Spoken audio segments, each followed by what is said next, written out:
In this video, traders, we're going to look at when to extend your profit targets. Stay tuned.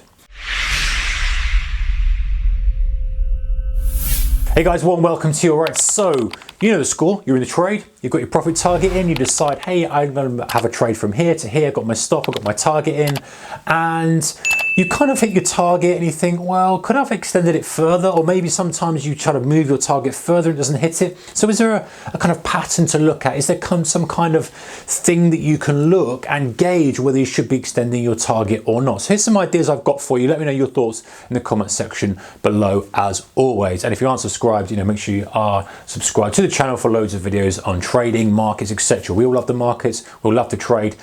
So join us. Okay, so this is the way that I think about things, is that if I have, let's say I'm in a long position, okay? So I'm in my trade here. Let's draw my kind of axis here. I'm in my trade here. I'm in a long. Let's say I've bought this pullback here for whatever reason. And I'm kind of thinking, well, you know what? Maybe there's a gap fill there, or maybe there's some sort of resistance level there. So my obvious place to put my price target is going to be there. The quantifiable, I've got my stop loss here. I've got my target here. Maybe I bought here. All ticks the boxes that we know and love. Good risk reward ratio, good probability of success, etc., etc. Now, maybe I see the market going up very quickly and not chopping around. Maybe it just literally rips straight up or pauses here. Maybe it pauses and I'm thinking, okay, what am I looking at to make me decide whether to move this target or not? And now there's a couple of decisions. Now, really I'm thinking about in terms of extending profit targets higher in this video. We'll talk another video about whether we need to kind of cut this trade short. But let's say I see things that are ticking the boxes for strength. So in other words, the first tick would be if I had lots of volume on the move. So again, whatever time frame we're trading, if I'm seeing good volume coming in, because don't forget, we've only got a little bit of information here. When we've taken that trade in that circumstance, we might have good volume here, a little bit of a dry up in volume. So it's enough for you to take the trade, but it's not, you haven't got all the information here. But as the trade starts to develop, we're getting a bit more info. And now if we're seeing good volume as we're spiking through here, holding through, you're not getting those wicks back, the ones that kind of test back below, and make you kind of sit around by your entry a little bit. This one is going, it's holding at highs. Again, volume drying up here. If I'm seeing this, and again, depends on the time of day. If we're trading intraday, maybe if it's towards the close, I might want to be too greedy. Maybe if it's the open, I might think we've got a potential trend day here. If you're swing trading it, maybe you've got earnings coming up, or if it's after earnings, that's slightly better than before earnings, this kind of stuff. So you've got to kind of put the price in context, of course. But this might make me go, okay, well, let me just pull that target and see if we get an extension through. Let me put it above, because I think that actually, even if I still have the thesis that we're going to stall here, I might think that we're going to just at least kind of exaggerate through. Very often we get those kind of pushes through the resistance or pushes through the support, those spikes through.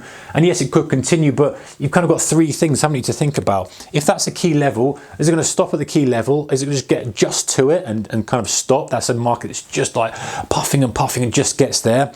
Is it going to rip through completely like a knife through butter and keep going? Or is it going to rip through and then find a little bit of kind of counter trend move and rock back? Those are the kind of three things that I look at. And very often if it's got a lot of momentum, people think, oh, it's going to rip right the way through and have their profit targets to the upside. Well, listen, it could still be a valid target, especially if you're looking at your ranges and all the other stuff that you look at, but it maybe just ends up stretching through because there's a lot of buyers, it's gone so quickly, there's a lot of stops as well, that instead of kind of sitting right there and try and just get it, if it's strong, it's got the momentum, it's got volume, it's got a good angle of trend on it, then maybe you're going to start to put your profit target a little bit higher. You're going to try and capture that kind of run through, that spike through. It might not be a quick spike, it might be kind of a spike, another leg before it kind of runs out of puff and maybe kind of tips that down here. Or maybe, if we change it completely, maybe you go, right, I'm going to pull it, I'm going to put a really extreme kind of target up here if I can get it stretched, but if I can't,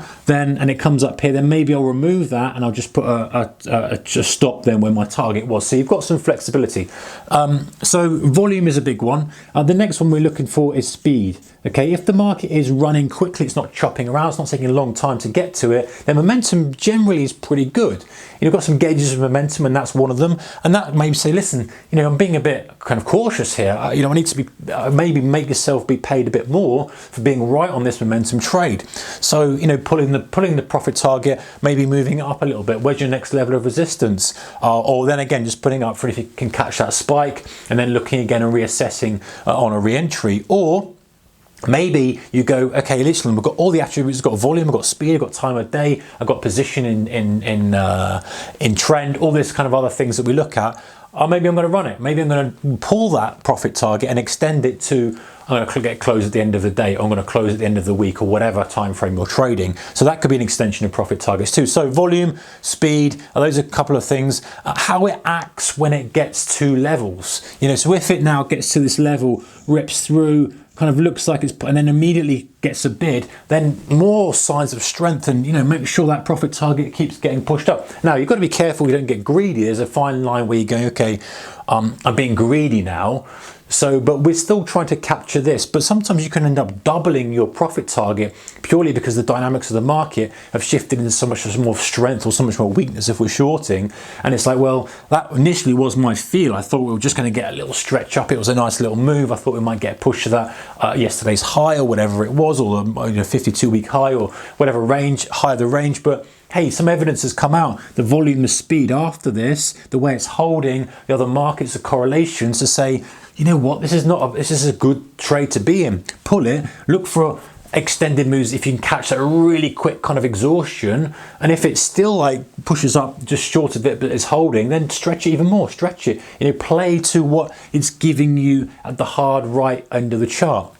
Dynamics could have changed dramatically from this flaky kind of pullback section to now much more strength, much more aggression. Especially also, guys, don't forget, if you're on the end of a breakout and you've got a lot of cushion, i.e. you're long from here, okay, and it starts to push through that break and you're holding, then use the cushion to your advantage. Say, well, this has given me a very powerful position. I happen to have been in this. I've got a big chunk of profit on the break. I'd normally probably be taking that anyway because it's flagging above a level and I've still got potential move to the upside based on my calculations, whatever I'm looking at. So why not use that cushion and say, well, hey, I've got almost a free trade here. I don't like using that terminology, but I've got a free trade here. Let's not be eager and use a reference point of how much I'm up. Let's look at it with a clean kind of fresh eyes and forget I've got the position and say, well, we wanted to get long on any kind of little dip here because it's exhibiting strength. So don't forget that as well. And if you're in that situation, then extend the targets and the targets. And there's also the other thing, guys, is that, of course,